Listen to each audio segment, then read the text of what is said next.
Hello and welcome everyone to this video. आज की video में हम डिस्कस करेंगे पोर्टफोलियो मैनेजमेंट चैप्टर के क्वेश्चंस। लास्ट पार्ट तक हमने क्वेश्चन नंबर 25 तक डिस्कस कर लिए थे। Now we will continue with question number 26। But start करने से पहले मैं आप लोगों को बता देती हूँ question number 26, 27 and 28 almost similar questions हैं, बट प्रॉब्लम इसमें एक ही है कि बहुत ही ज़्यादा कन्फ्यूजन क्रिएट कर देते हैं ये। ठीक है, जो भी आपको इन्फॉर्मेशन दी हुई है, अगर आप लोगों के कॉन्सेप्ट्स क्लियर हैं, आपको सारी ही जो इन्फॉर्मेशन दी हुई है, जो चीज़ जो होती है आप उसको वही एज्यूम करके चलना। ठीक है, जो चीज़ आप पहले पढ़ चुके हो उसको ही बेस बना के रखना, आपको इसमें कोई भी कन्फ्यूजन नहीं होगी। इन केस आप वो चीज़ को जो आपका ऑलरेडी बेस बन चुका है कॉन्सेप्ट वीडियोस से, अगर आप उसको हिला दोगे तो आपको ये क्वेश्चन समझने में बहुत ज़्यादा डिफ़िकल्टी फेस करनी पड़ेगी। इवन आप क्वेश्चन नंबर 26 कर लोगे तो भी क्वेश्चन नंबर 27 को करने में आपको बहुत ज़्यादा कन्फ्यूजन लगेगी। ठीक है, इसलिए मैं आपको पहले ही समझा रही हूँ कि अगर आप लोगों के कॉन्सेप्ट्स क्लियर नहीं हैं तो पहले वो क्लियर कर लेना, उसके बाद इन क्वेश्चंस पे जंप करना, वरना आपको ऐसा लगेगा कि पोर्टफोलियो मैनेजमेंट चैप्टर कितना ही मुश्किल है। ठीक है, स्टार्ट कर लेते हैं विथ क्वेश्चन नंबर 26। क्या लिखा है? Your client is holding the following securities, जिसमें कि इन्होंने आपको ये 4 सिक्योरिटीज़ दी हुई हैं, उनकी कॉस्ट आपको बताई है, डिविडेंड बताया है, मार्केट प्राइस बताया है और बीटा भी गिवन है। ठीक है, और क्या इन्फॉर्मेशन दी है? Average return of portfolio is 15.7%। ठीक है, कैलकुलेट। फर्स्ट आपसे पूछा है expected rate of return in each using the CAPM model. ठीक है, यानी कि आपको क्या करना है, simply expected rate of return बताना है of each of these securities individually. ठीक है, सेकेंडली इन्होंने आपसे पूछा है risk free rate of return. Of course आपको CAPM से एक्सपेक्टेड रेट ऑफ रिटर्न निकालना है, तो उसके लिए तो आपको सबसे पहले RF तो पता होना ही चाहिए, RM पता होना चाहिए। ठीक है, ये चीज़ें तो पता होनी चाहिए, यानी कि सेकेंड पार्ट में जो risk free rate of return आपसे पूछा गया है वो आपको पहले कैलकुलेट करना पड़ेगा। राइट, ऐसा क्यों? दोबारा से सुन लेना, आपको बोला है फर्स्ट पार्ट में you have to calculate the expected rate of return of each using the CAPM model. CAPM model में क्या था? Expected return is equals to risk free return plus beta RM minus RF। Right, beta सभी के दिए हुए हैं individually, expected return ही तो निकालना है, यानी और क्या चीज़ें हमें ऑलरेडी पता होनी चाहिए, RM पता होना चाहिए, RF पता होना चाहिए। राइट, तभी निकलेगा। अब पॉइंट क्या है, हमें एक चीज़ गिवन थी which is average return of the portfolio. Right, what is the average return of the portfolio means, मैंने आपको पहले ही जो कॉन्सेप्ट वीडियो थी सबसे पहली, उसमें सबसे पहली चीज़ ही शायद ये हमने डिस्कस की होगी कि average return means the expected return. ठीक है, एक्सपेक्टेड रिटर्न है, एक्सपेक्टेड रिटर्न किसका दिया हुआ है? पोर्टफोलियो का। राइट, ये जो एक्सपेक्टेड रिटर्न है साफ साफ लिखा हुआ है ना, किसका है? पोर्टफोलियो का है। ठीक है, यानी कि अब आपको इन्फॉर्मेशन क्या गिवन है? Expected return of the portfolio given है, ना तो हमें RM पता है ना हमें RF पता है। ठीक है, अब हमें क्या करना है? हमें RM पता करना है, RF पता करना है। तो मुझे ऐसा लगता है कि अगर इस फॉर्मूला में फॉर दी पोर्टफोलियो जो इन्फॉर्मेशंस दी हुई हैं, अगर मैं वो पुट कर दूँ तो मेरे पास कोई ना कोई इन्फॉर्मेशन तो इन दोनों में से निकल के आई जाएगी, या तो RF निकल के आएगा या RM निकल के आएगा। ठीक है, अब मुझे RF दिया होता तो मेरे पास क्या है? Expected return of the portfolio मुझे दिया हुआ है 15.7%। राइट, RF मुझे नहीं पता, और बीटा फॉर दी पोर्टफोलियो लगेगा, क्योंकि CAPM का फॉर्मूला, अगर आप पोर्टफोलियो का एक्सपेक्टेड रिटर्न यहाँ पे ले रहे हो तो बीटा भी कौन सा होगा? पोर्टफोलियो का बीटा होगा। अब पोर्टफोलियो का बीटा निकालना तो हमें आता है, ये बीटाज हमें गिवन है, वेटेड एवरेज करना है। ठीक है, सिंपल बीटा आ जाएगा ऑफ द पोर्टफोलियो। राइट, अब बचा क्या? RM माइनस RF, यानी कि अभी भी 2 ही मिसिंग फिगर्स हैं, एक RM एक RF। राइट, अब इसमें मुझे पूछा क्या है कि RF निकालो, बट मुझे पता है कि मुझे इसमें RM भी निकालना है। पॉइंट क्या है? पहली चीज़ तो ये कि आप क्या बीटा का वेटेड एवरेज कर पाएंगे while calculating the beta for the portfolio. देखो आप ध्यान से, आपको कॉस्ट बताई है, डिविडेंड इंटरेस्ट जो भी है ऑन दी सिक्योरिटीज़ वो दिया हुआ है, आपको मार्केट प्राइस दिया हुआ है, आप इससे रिटर्न तो निकाल पाओगे, बट क्या आप बीटा का वेटेड एवरेज कर पाओगे? Answer is no. इन्होंने आपको नंबर ऑफ शेयर्स दिए हैं क्या, कि कितना टोटल पैसा इन्होंने इन्वेस्ट किया है इन ऑल दीज 4 सिक्योरिटीज़? क्या इन्होंने बताया है कि टोटल इन्वेस्टमेंट अमाउंट कितना है जिसके बेस पे आप वेटेड एवरेज कर सको? Answer is no. ना तो नंबर ऑफ शेयर्स गिवन है, ना नंबर ऑफ सिक्योरिटीज़ गिवन है, ना टोटल इन्वेस्टमेंट का अमाउंट बताया आपको सिंपली जो सारी के सारी जो सिक्योरिटीज़ हैं इनकी सिर्फ कॉस्ट बताई है, ठीक है, इन्हीं का मार्केट प्राइस गिवन है, ये नहीं बताया कि किसमें कितना पैसा इन्वेस्टेड है, ठीक है। तो वेटेड एवरेज तो आप नहीं कर सकते, वेट्स आपको पता ही नहीं है, यानी कि हमें क्या करना पड़ेगा, सिंपल एवरेज निकालना पड़ेगा, ठीक है। कोई ना कोई सॉल्यूशन तो लेना पड़ेगा ना इस चीज़ का। हम क्या करेंगे, वेटेड एवरेज नहीं कर पा रहे तो क्या करेंगे, सिंपल एवरेज कर देंगे, राइट। यानी कि बीटा ऑफ द पोर्टफोलियो निकल जाएगा, सिंपल एवरेज थे, expected return of the portfolio already given है, बचा क्या, R M and R F. अब इस क्वेश्चन में क्या किया है उन्होंने ये चीज़ अज्यूम की है, ठीक है, कि जब आप आर एम निकालते थे, यू रिमेंबर, आप क्या करते थे, रिटर्न जो expected return of the market आ रहा होता था उसको आप कंसिडर करते थे आर एम, राइट। इन्होंने क्या अज्यूम किया है कि मार्केट में सिर्फ यही 4 सिक्योरिटीज़ हैं, ठीक है, मार्केट में सिर्फ यही 4 सिक्योरिटीज़ हैं। इन चारों सिक्योरिटीज़ की आपको कॉस्ट पता है, मार्केट प्राइस पता है, डिविडेंड पता है, यानी आपको इनफ्लो एंड आउटफ्लो दोनों पता है, आप रिटर्न निकाल पाएंगे। और जब आप रिटर्न निकालेंगे ऑफ ऑल दीज 4 सिक्योरिटीज़, आप उनका सिंपल एवरेज जब निकालोगे क्या निकल के आएगा, मार्केट का रिटर्न, ठीक है, क्योंकि इन्होंने क्या अजम्पशन ली है कि मार्केट में सिर्फ यही 4 सिक्योरिटीज़ हैं, ठीक है। यानी जो इनका रिटर्न आ रहा होगा एक्चुअली वही रिटर्न कंटिन्यू कर रहा होगा इन दी मार्केट, वही रिटर्न एक्चुअली में एग्जिस्ट कर रहा होगा इन दी मार्केट, ठीक है, वही रिटर्न होगा मार्केट का। यानी कि अब आपको क्या करना है, एक्सपेक्टेड रिटर्न आपको निकालना है फॉर ईच सिक्योरिटी, बट उससे पहले आपको आर एफ निकालना पड़ेगा, ये चीज़ आपको पता है, उसके बिना तो सी ए पी एम का फॉर्मूला लगेगा नहीं, राइट। आर एम भी निकालना है, आर एम के लिए मैंने आपको बता दिया क्या करना है, आपको ये 4 सिक्योरिटीज़ जो दी हुई हैं अज्यूम करना है कि मार्केट में यही 4 सिक्योरिटीज़ एग्जिस्ट करती हैं, आपको सिंपली इनका रिटर्न निकालना है, एवरेज करना है। एवरेज करने के लिए, वेटेड एवरेज करने के लिए हमारे पास डेटा है नहीं, इन्वेस्टमेंट अमाउंट है नहीं, नंबर ऑफ़ सिक्योरिटीज़ भी नहीं दी, सो दैट हम एक बार जाके मतलब निकाल सके इन्वेस्टमेंट का अमाउंट खुद से, वो भी नहीं दिया, तो क्या करना पड़ेगा, सिंपल एवरेज करना पड़ेगा। अब आप जब सिंपल एवरेज करेंगे, ठीक है, तो क्या आएगा आपके पास, आर एम निकल के आएगा। अब पोर्टफोलियो वाले फॉर्मूला में हमने आर एम भी पुट कर दिया, बचा क्या, R F, right, R F बचा, ठीक है। अब जब सारी चीज़ ऑलरेडी पुट कर ही चुके हैं तो आर एफ निकल के आ जाएगा, राइट। हमारे पास risk free rate of return निकल के आ जाएगा, यानी सेकंड पार्ट का आंसर तो हमारे पास आ गया। फर्स्ट पार्ट में करना ही क्या है, सी ए पी एम का फॉर्मूला ही लगाना है, आर एम पता है, आर एफ पता है, बीटा पता है, सबका दिया ही हुआ इंडिविजुअली, आपको एक्सपेक्टेड रिटर्न निकल के आ जाएगा। क्वेश्चन डिफ़िकल्ट नहीं है, क्वेश्चन ईजी ही है, बट चीज़ें समझना, ये जो इन्फॉर्मेशन आपको दी है ना, ये expected return of the portfolio है, average return is the expected return, ठीक है। आप इसको आर एम कंसिडर नहीं कर सकते हो, ये चीज़ आपको पता होनी चाहिए, तभी आपका आंसर सही होगा, राइट। चलिए सॉल्यूशन देख लेंगे इसका। आप एज सच क्वेश्चन में कुछ नहीं है, बट आपको चीज़ें समझ में आनी चाहिए कि जो इन्फॉर्मेशन गिवन है वो क्या चीज़ गिवन है, ठीक है। चलिए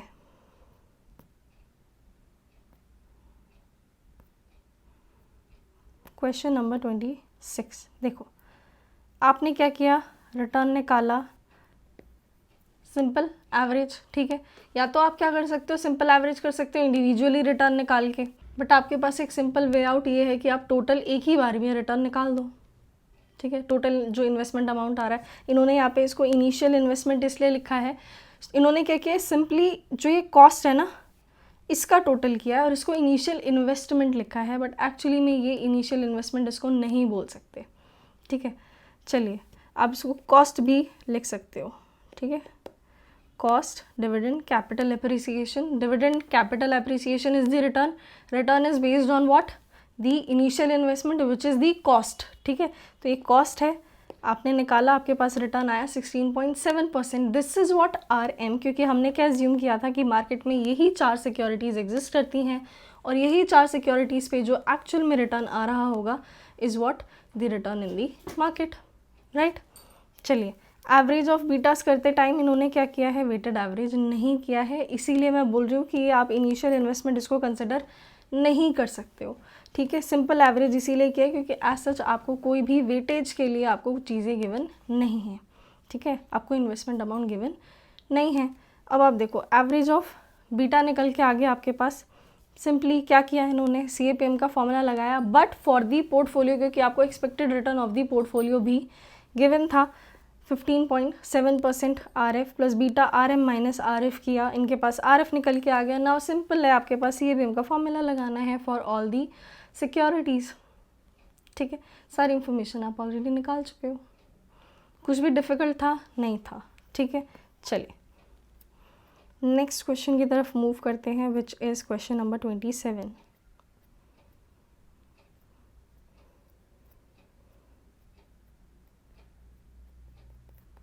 देखिए, ए होल्ड्स दी फॉलोइंग पोर्टफोलियो, जिसमें कि इन्होंने आपको 4 सिक्योरिटीज़ दी हैं। अगेन बीटा बताया है, उनका इनिशियल प्राइस बताया है, डिविडेंड बताया है, मार्केट प्राइस आपको गिवन है, ठीक है। Calculate first the expected rate of return of each security using the CAPM। वही पहले जो पूछा था वही सेम चीज़ पूछी हुई है। क्या पूछा, एवरेज रिटर्न ऑफ इस portfolio, risk free return given है, यानी इस क्वेश्चन में क्या किया, मिसिंग फिगर जो थी वो चेंज कर दी, ठीक है। इसमें आपको expected return of the portfolio given था, RF पूछा था, इन्होंने इसमें उल्टा कर दिया, ठीक है। RF दे दिया, expected return for the portfolio पूछ लिया। कुछ मतलब कुछ ज़्यादा हार्ड एंड फास्ट तो नहीं लग रहा है। इसमें क्या है, निकालना क्या है, expected return for the portfolio, right. इसमें क्या करना है, सिंपल फॉर्मूला लगाना है CAPM का, ठीक है। Expected return for the portfolio कैसे निकालेंगे, CAPM का यूज़ करके निकाल सकते हैं, राइट। क्या फॉर्मूला होगा हमारे पास, RF plus beta for the portfolio, right, RM minus RF। RM निकालना मैंने बताया अभी आपको ऊपर। आपको एज्यूम करना है कि यही 4 सिक्योरिटीज़ एग्जिस्ट करती हैं इन द मार्केट, इनका रिटर्न निकालना है। जो एक्चुअल रिटर्न आ रहा होगा फॉर ऑल दी सिक्योरिटीज़ क्या बनेगा, RM, ठीक है। RM निकल गया, RF आपको दिया हुआ है 14%। बीटा फॉर दी पोर्टफोलियो भी मैंने आपको बता दिया, आपको सिंपल एवरेज करना है, बीटा फॉर दी पोर्टफोलियो आ जाएगा। क्या expected return of the portfolio निकल के आ जाएगा, answer is yes, second part solve हो जाएगा, राइट। अब देखो फर्स्ट पार्ट में क्या करना है, CAPM का फॉर्मूला लगाना है, सबका बीटा पता है, ठीक है। CAPM का फॉर्मूला क्या होता है, लिखो, expected return is equals to what, RF plus beta RM minus RF, ठीक है। RF आपको गिवन है, RM आप अभी निकाल के आए हो, बीटा आपको इंडिविजुअली दिया हुआ है, एक्सपेक्टेड रिटर्न निकल जाएगा क्या ईच सिक्योरिटी का, आंसर इज यस, ठीक है। कुछ भी डिफिकल्ट नहीं था। चलो फटाफट से आंसर से डिस्कस कर लेते हैं। पॉइंट यही है इन क्वेश्चंस में, आपको पता होना चाहिए कि इंफॉर्मेशन क्या दी हुई है और क्या निकालना है, ठीक है। यही समझ में नहीं आता आधी टाइम तो, कि एवरेज रिटर्न दिया हुआ है तो एक्चुअल रिटर्न अब हम क्यों निकाल रहे हैं। एवरेज रिटर्न एक्सपेक्टेड रिटर्न होता है, एक्चुअल रिटर्न तो कुछ और ही होगा, ठीक है। अगर ये चीज़ समझ में आ जाती है, क्वेश्चन डिफिकल्ट नहीं है। आप देख रहे हो कितने आराम से, हमने 5 सेकंड लगे, हमें समझ में आ गया कि हमें करना क्या है, क्या प्रोसेस रहेगा सॉल्व करने का, राइट। चलिए क्वेश्चन नंबर 27, एक्सपेक्टेड रिटर्न निकाला ऑन दी मार्केट पोर्टफोलियो, क्या है ये, क्या निकल के आया, 26.33 RM, जो एक्चुअली में रिटर्न हो रहा है इन दिस पोर्टफोलियो इज़ RM, ठीक है। इनकी वर्डिंग से कंफ्यूज मत होना, expected return on market portfolio लिखा है, this means this is RM, ठीक है। वही अजम्पशन है, मार्केट में यही 4 सिक्योरिटीज़ एग्जिस्ट करती हैं। अब सिंपली क्या किया इन्होंने, CAPM का फॉर्मूला लगा दिया, RM पता है, RF पता है, बीटा पता है, हो गया सॉल्व। लास्टली इनका तरीका अलग है, ठीक है। इन्होंने क्या किया, जो ये एक्सपेक्टेड रिटर्न निकल के आए हैं CAPM का यूज़ करके, इसी का सिंपल एवरेज करके बोल दिया, ये आ गया जी हमारा average return of the portfolio, यानी कि expected return of the portfolio, क्योंकि एक्सपेक्टेड रिटर्न ही निकाला है हमने इंडिविजुअली, इसी का एवरेज कर दोगे तो क्या आ जाएगा, expected return for the portfolio, या फिर आप CAPM लगा लो, आंसर तो सेम ही आने वाला है, ठीक है। चलिए नेक्स्ट क्वेश्चन डिस्कस कर लेते हैं, विच इज़ क्वेश्चन नंबर 28।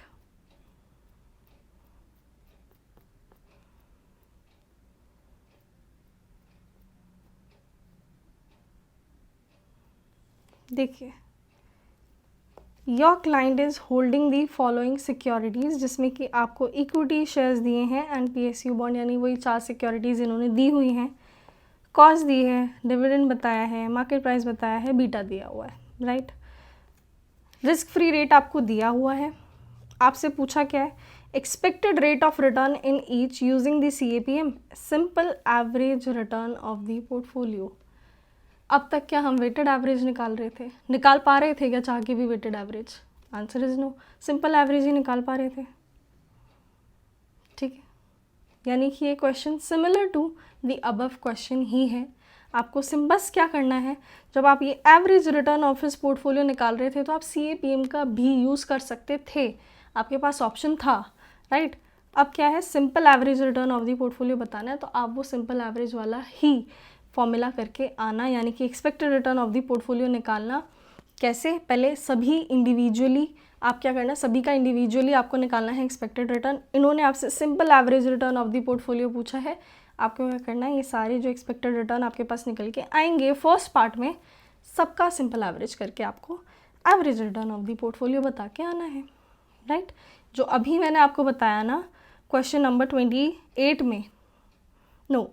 में, राइट, सेकंड पार्ट में मैंने आपको 2 ऑल्टरनेटिव्स बताए। एक में मैंने आपको CAPM लगवाया फॉर दी पोर्टफोलियो, राइट, एक बोला सिंपल एवरेज, तो आपको सिंपल एवरेज वाला करके आना है इन क्वेश्चन नंबर 28, ठीक है। क्योंकि इसमें अगर आप अब करके आ गए वो CAPM वाला फॉर्मूला एक्सपेक्टेड रिटर्न निकालने के लिए, अब वो गलत हो जाएगा, क्योंकि इसमें सिंपली आपसे बोला क्या है, simple average return of the portfolio निकाल के आओ, ठीक है। चलिए, आई होप आप लोगों को समझ में आ गई होगी बातें, राइट। डिस्कस कर लेते हैं question number 29। N investor is holding 1000 shares of Fatless company. Presently, the rate of dividend being paid by the company is 2 per share and the share is being sold at 25 per share. यानी कि आपको बोला currently dividend is 2, यानी कि D0 is 2. Sold at means अभी उसका price क्या चल रहा है, 25, right? However, several factors are likely to be changed during the course of the year as indicated below.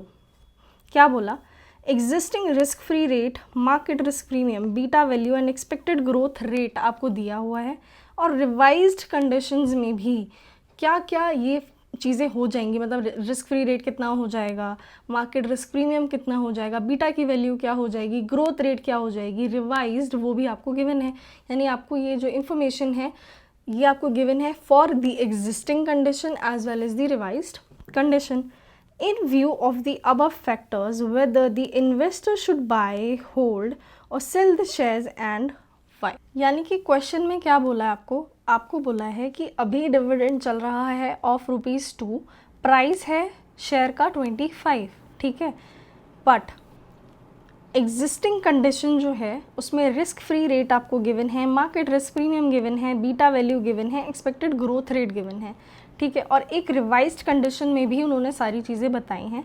आपसे पूछा है कि आपको बाय करना चाहिए, होल्ड करना चाहिए, सेल करना चाहिए, यानी आपको क्या करना है, आपको निकालना है price in this condition and revised condition, ठीक है, तभी आप बता पाओगे कि आपको बाय करना है, होल्ड करना है या सेल करना है, राइट।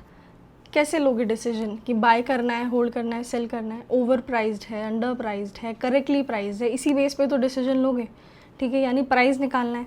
प्राइस निकालने का फॉर्मूला हम ऑलरेडी सिक्योरिटी वैल्यूएशन में पढ़ के आए थे, क्या था फॉर्मूला, D1 लेते थे divide by KE minus G, क्या निकल के आता था, प्राइस एट 0 पीरियड, ठीक है, कि अगर ये कंडीशंस हैं तो क्या प्राइस होना चाहिए, रिवाइज कंडीशंस में आज क्या प्राइस हो जाना चाहिए शेयर का, यही करना है। अब पॉइंट क्या है, D0 से D1 निकालने के लिए हमें पता है कि हमें ग्रोथ एडजस्ट करनी पड़ेगी, ठीक है, यानी कि ग्रोथ हमें पता है, D1 हमारा निकल जाएगा क्योंकि हमें D0 पता है और ग्रोथ भी पता है। क्या नहीं पता, KE नहीं पता, यानी कि रिक्वायर्ड रेट ऑफ रिटर्न हमें नहीं पता। क्या रिक्वायर्ड रेट ऑफ रिटर्न निकालने के लिए इन्होंने आपको इन्फॉर्मेशन दी हुई है, ध्यान से देखना, आपको रिक्वायर्ड रेट ऑफ रिटर्न निकालने के लिए इन्होंने RF दिया है, RM माइनस RF दिया है, ध्यान से पढ़ लेना, इन्होंने लिखा है रिस्क प्रीमियम, ठीक है, यानी कि रिस्क लेने के लिए जो आपको प्रीमियम मिल रहा है उसका परसेंटेज है 6%, यानी कि ये RM नहीं है। RM is what? Return of the market. ये क्या है? रिस्क प्रीमियम है, यानी कि आपको मार्केट में कितना आपको रिटर्न मिल रहा है over and above the risk free return for risk that you are taking. ठीक है, यानी रिस्क की वजह से कितना प्रीमियम आपको मिल रहा है, यानी कि RM माइनस RF आपको दिया हुआ है, राइट। बीटा की वैल्यू दी हुई है, क्या एक्सपेक्टेड रिटर्न निकल के आ जाएगा, रिक्वायर्ड रेट ऑफ रिटर्न निकल जाएगा, यानी कि इस फॉर्मूला में आपको तीनों चीज़ें पता चल गई, प्राइस निकल के आ जाएगा। ठीक है, अब यही सेम चीज़ आपको दोनों कंडीशंस में करनी है, in the existing condition and the revise condition, और फिर आपका जो भी प्राइस निकल के आएगा उस बेस पे आप डिसाइड कर लेंगे कि आपको ये सिक्योरिटी बाय करनी चाहिए, होल्ड करनी चाहिए या सेल करनी चाहिए, राइट। फटाफट से इसका सॉल्यूशन देख लो। एज सच कुछ भी नहीं है इसमें, जिसने सिक्योरिटी वैल्यूएशन किया हुआ है उसको समझ में आ गया होगा कि इसमें क्या हुआ है। ठीक है, चलिए क्वेश्चन नंबर 29 देखो,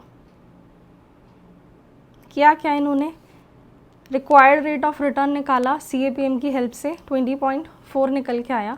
रिवाइज्ड कंडीशन में भी इन्होंने सेम चीज़ की, 15% निकल के आया आपका required rate of return.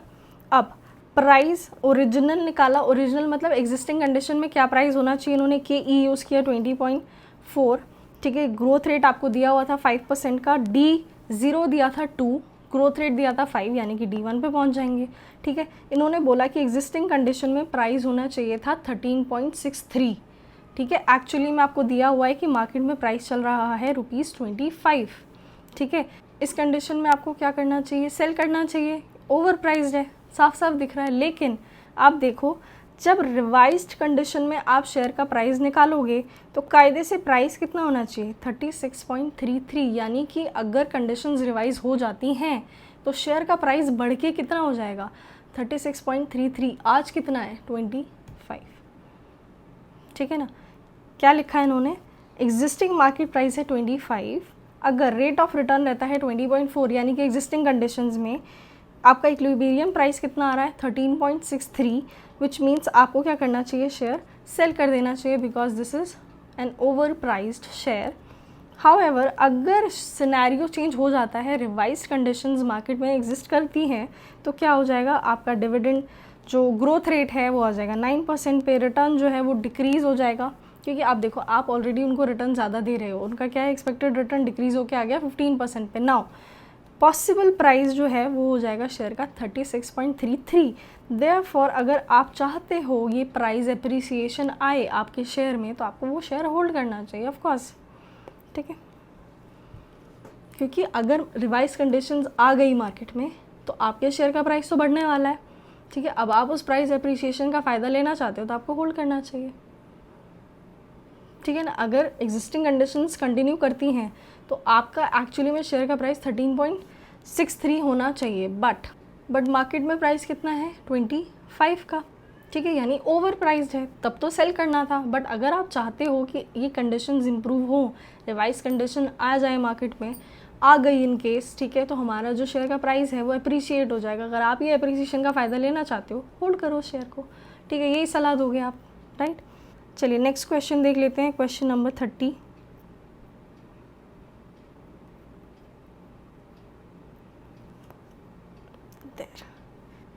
Same ही लग रहा है क्वेश्चन, थोड़ा सी चेंज है, पढ़ लेते हैं।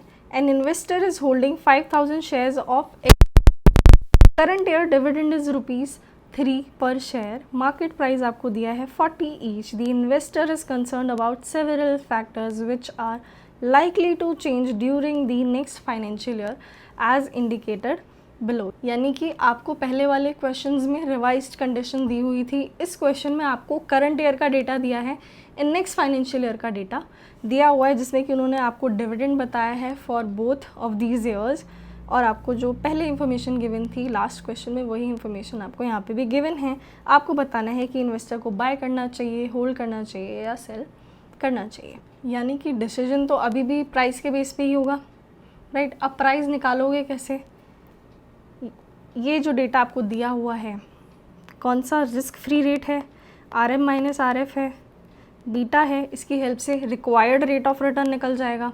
अगेन ग्रोथ आपको दिया हुआ है, D0 आपको पता है, D1 पे आप पहुंच जाओगे, KE आपको पता चल जाएगा, G आपको पता है, प्राइस आप निकाल पाओगे। ठीक है, अब आप कंपेयर करोगे प्राइस को और बता दो कि बाय करना है, होल्ड करना है, सेल करना है। यानी करना क्या है, जो लास्ट क्वेश्चन में किया सेम चीज़ करनी है, बट आपको डिविडेंड ध्यान रखना है करंट ईयर का है एंड नेक्स्ट ईयर का है। ठीक है, ऐसा नहीं है कि नेक्स्ट ईयर का दिया है तो इसमें ग्रोथ एडजस्ट नहीं होगी। नेक्स्ट ईयर का डेटा जब आप यूज़ करोगे तो प्राइस भी कब का निकल के आएगा, for the next year. But आपको याद होगा, आप जिस साल के लिए प्राइस निकालते हो, अगर आप P0 के लिए प्राइस निकालते हो तो आपको D1 कंसिडर करना होता है, यानी कि D0 में ग्रोथ एडजस्ट करनी पड़ती है। ठीक है, अगर आप P1 निकालेंगे तो आपको D2 लेना पड़ेगा, यानी आपको D1 में ग्रोथ एडजस्ट करनी पड़ेगी। D1 आपको गिवन है, ग्रोथ आपको गिवन है, एडजस्ट करनी पड़ेगी, राइट। चलिए फटाफट से सॉल्यूशन से डिस्कस कर लेते हैं। इसे करना वही है जो लास्ट क्वेश्चन में किया है, सिक्योरिटी वैल्यूएशन किया होगा तो कुछ ऐसे आपको डिफ़िकल्ट लगा भी नहीं होगा इस क्वेश्चन में, बट स्टिल आंसर देखना इम्पॉर्टेंट है सो दैट आपको कोई भी कन्फ्यूजन ना रह जाए। देखिए किया क्या, जैसे लास्ट क्वेश्चन में किया था, रिक्वायर्ड रेट ऑफ रिटर्न निकाला CAPM का यूज़ करके, प्राइजेस निकाले। ठीक है, वही फॉर्मूला लगाया हमने जो हमने लगाते थे सिक्योरिटी वैल्यूएशन में, जो लास्ट क्वेश्चन में हमने देखा। बट क्वेश्चन में दिक्कत क्या है इसमें, नहीं यहाँ पे P1 लिखना चाहिए था, दिस इज़ नॉट रिवाइज्ड, क्योंकि ये नेक्स्ट फाइनेंशियल ईयर के लिए डेटा आपको दिया हुआ था। ठीक है, ये P1 निकल के आएगा क्योंकि आप देखो इन्होंने D2 का यूज़ किया है। अगर आपने सिक्योरिटी वैल्यूएशन पढ़ा है तो आप समझ पा रहे होंगे मैं क्या कहना चाहती हूँ, ये P1 होना चाहिए। ऑल्दो आपकी इंटरप्रिटेशन जो आपको लास्ट में लिख के आनी है, जो एडवाइस आपको देनी है वो सेम ही रहेगी, बट स्टिल P0 लिखा है इन्होंने तो मुझे वो ठीक नहीं लगा। बट आप देख लेना, जो भी आपको ठीक लगे, जैसा ठीक लगे बता देना। अगर आपको लगता है आपकी कोई और थिंकिंग है इस चीज़ को लेके कि इन्होंने P0 क्यों लिखा है तो आप मुझे बता देना। फ़िलहाल market price of this share अभी करंटली है 40, बट इक्विलिब्रियम प्राइस कितना आ रहा है 34.42, जो कि नेक्स्ट ईयर जाके और कम होने वाला है। तो ओवर प्राइस है, अभी बेच दो। ठीक है, you have to sell the share. ठीक है जी, चलिए नेक्स्ट क्वेश्चन की तरफ मूव करते हैं, विच इज़ क्वेश्चन नंबर 31।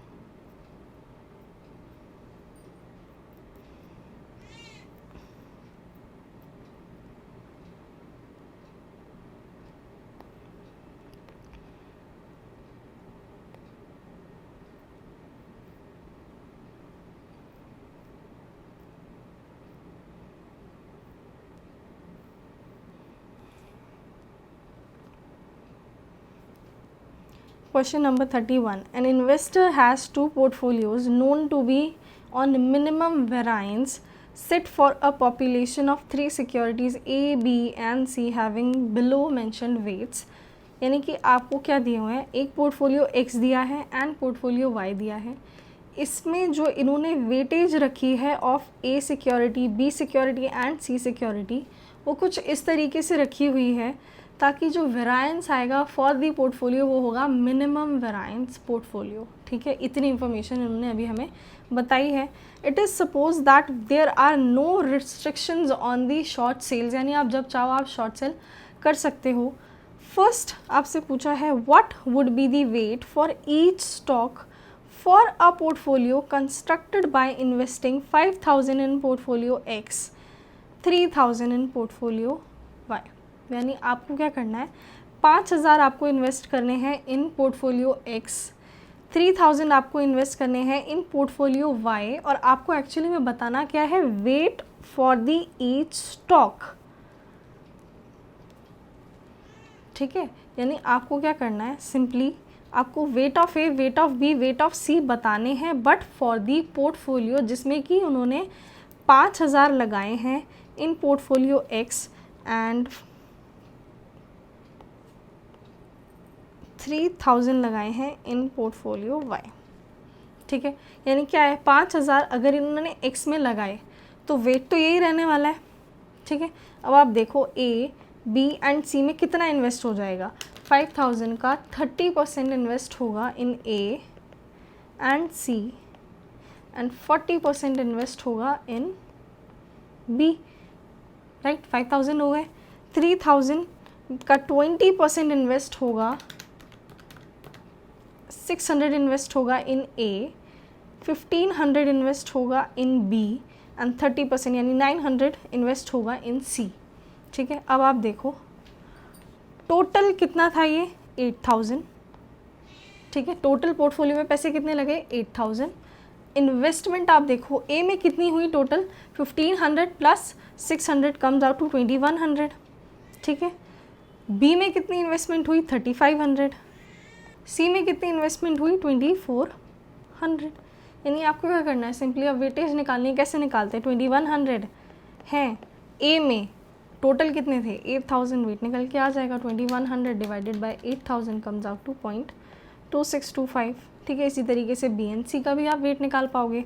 फटाफट से एक बार सॉल्यूशन दिखा देती हूँ सो दैट आप लोगों को क्लियर हो जाए कि एक्चुअली में किया क्या है। क्वेश्चन नंबर 31 देखो जी, सिंपली 5000 थे, लगाने थे किस में, एक्स में, 3000 लगाने थे वाई में। वेटेज आपको गिवन थी, आपने अमाउंट निकाला। आपको वेट किसका निकालना था, ऑफ ईच स्टॉक। आपको वेट किसका निकालना था, of each stock in the portfolio. यानी जो टोटल 8000 रुपये इन्होंने इन्वेस्ट किए हैं, इसमें ए में कितने हैं, बी में कितने हैं, सी में कितने हैं, वो आपको निकालना था। आपको पता चल गया वेट। ठीक है, आई होप आप लोगों को समझ में आया कि वेट आपसे पूछा गया है of A, B and C in this portfolio comprising of X portfolio and Y portfolio. ठीक है, यानी आपसे वेटेज पोर्टफोलियो एक्स और पोर्टफोलियो वाई का वेटेज नहीं पूछा था, स्टॉक्स का वेटेज पूछा था, weight of A, weight of B and weight of C. तो ये तो आप कैसे बताओगे, टोटल इन्वेस्टमेंट कंसिडर करके बताओगे ना कि क्या वेटेज है इन दी टोटल इन्वेस्टमेंट ए का, बी का एंड सी का। ठीक है, इतनी चीज़ समझ में आई। सेकंड पार्ट थोड़ा सा ट्रिकी लग सकता है कुछ लोगों को, फटाफट से पढ़ लेते हैं क्या लिखा है।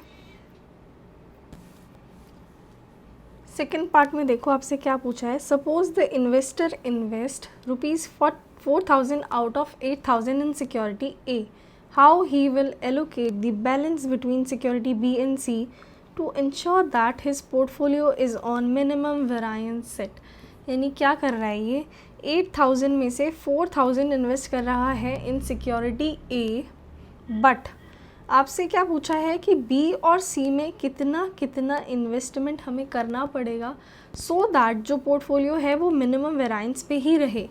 ठीक है, यानी कि इस हिसाब से ही आपकी वेटेज रहनी चाहिए। ठीक है, क्योंकि ये क्या था, पोर्टफोलियो मिनिमम वेरिएंस पे ही था, इसी तरीके से सेट किया गया था। आपको अब वेटेज ऑफ ए दे दी है, बी एंड सी पूछा है according to the minimum variance set.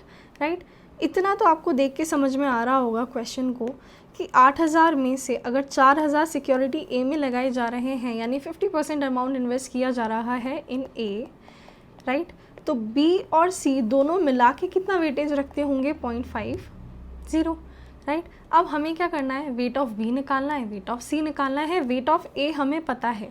तो क्या वेट ऑफ ए की हेल्प से हम वेट ऑफ बी एंड सी निकाल पाएंगे, आंसर इज एस निकाल पाएंगे, क्योंकि हमें पता है कि वेट ऑफ ए जहाँ पे 0.30 है वहाँ पे वेट ऑफ बी क्या है, वेट ऑफ सी क्या है। ठीक है, अगर 0.20 है तो वेट ऑफ बी और वेट ऑफ सी क्या है। ठीक है, सो दैट मिनिमम वेरिएंस पे रहे। अब अगर वेट ऑफ ए 0.50 हो जाएगा तो हमें पता करना है कि weight of B and weight of C क्या हो जाएगा, यानी हमें इक्वेशन बनानी पड़ेगी। राइट, आप लोगों को लाइन की इक्वेशन याद होगी, क्या होता था, weight of B is equals to A plus B weight of A. Right, अब आप देखो, आपको वेट ऑफ ए जहाँ पे पता है आपको वेट ऑफ बी भी पता है, यानी आप इक्वेशन बना पाओगे और ए और बी निकाल पाओगे।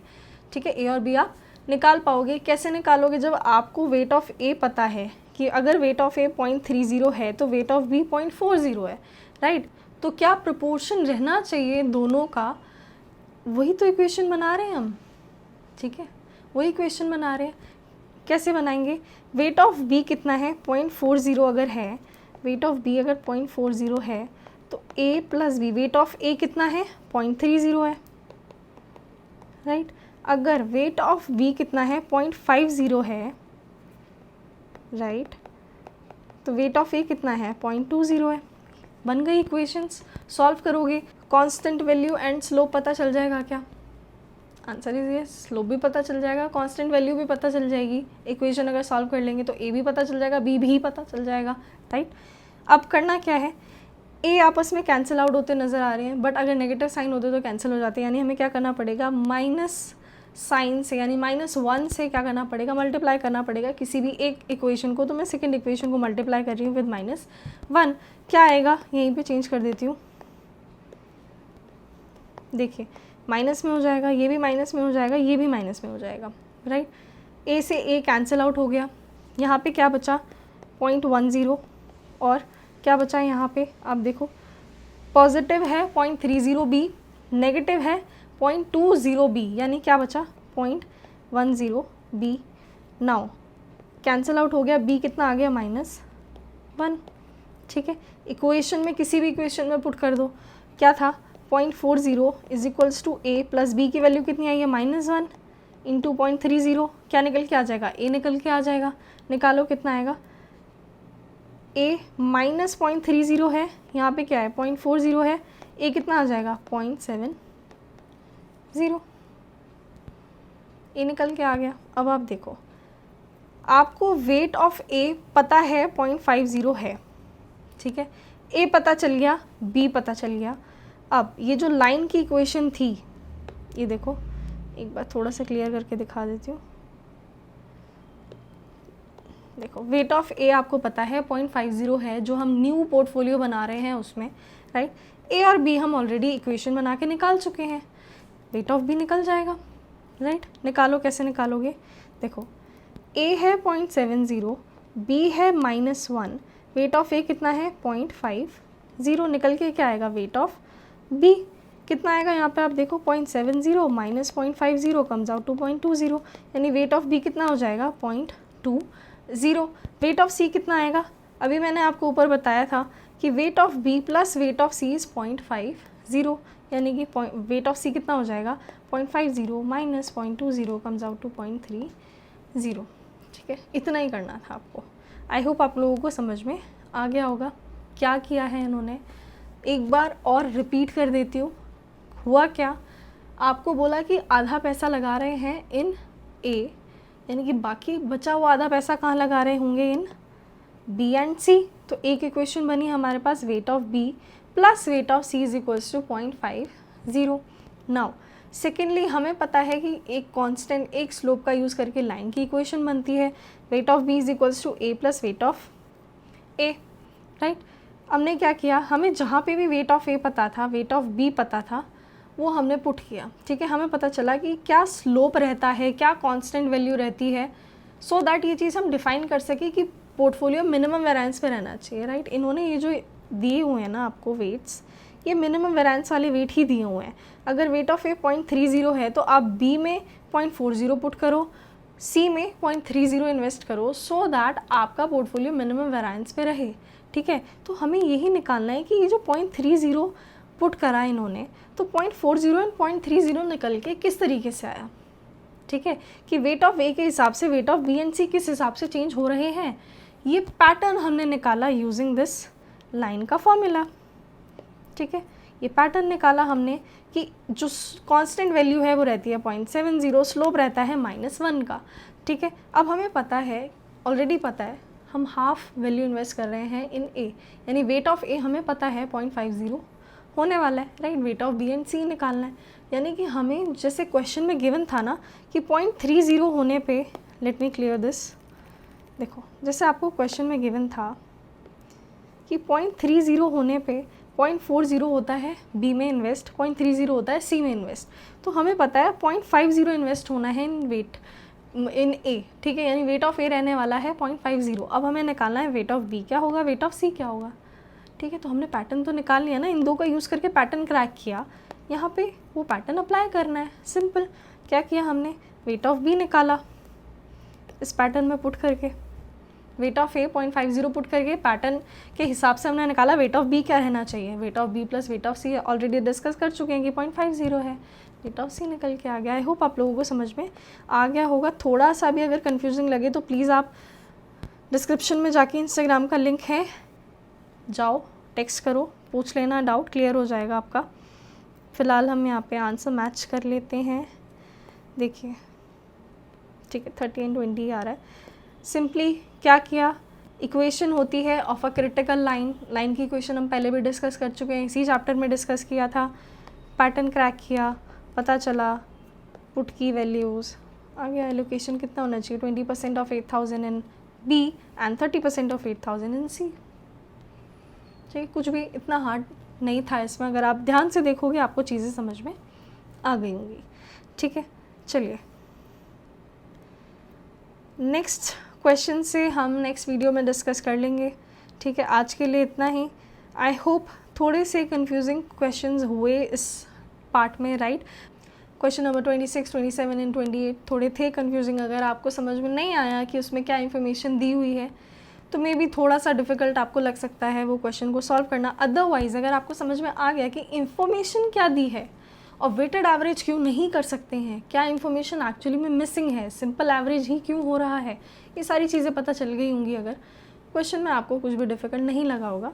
उसके बाद as such I don't think 20 से ये तो ईजी क्वेश्चंस थे, दो तो existing conditions and revise conditions आपको दी हुई थी। इसके अलावा क्वेश्चन नंबर 31 में भी आपको फर्स्ट पार्ट तो ईजी लगा होगा, सेकेंड पार्ट में मे बी आपको जो लाइन की इक्वेशन थी वो शायद समझ थोड़ी डिफ़िकल्टी फेस करनी पड़ी हो, बट आई होप आप लोगों को समझ में आ गया हो।